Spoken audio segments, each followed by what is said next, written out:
Level 2 housemates.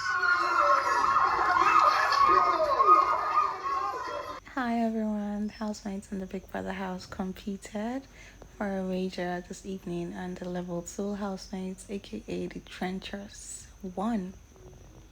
You man's got the bars, you guys need to listen to it. It's normal, so yeah, let's get it. Lagos, see, I'm here, man. What's going on? There were various performances, and the housemates actually put in a lot of efforts. Here are some of the highlights. I came into the house, I met this girl called Bella.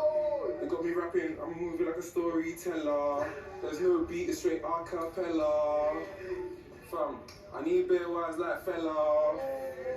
I need a girl like Rihanna. Money asked for. I'm yet here.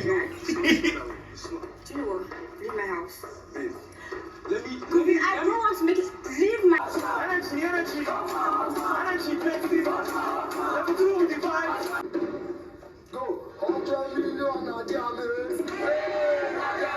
100 million na damage. 100 million every time I tell, but I go starve this week. Yes, the losing team is going to starve for a week. The level 2 housemates have been rewarded with 1,500 pocket naira each to shop for their food items for the week, whereas the level 1 housemates are left with nothing. Oh Lord, that should be fun to see. The starvation they're going to experience this week should reset their brains, you know? Thanks for watching, and I'll see you guys in the next video. Bye.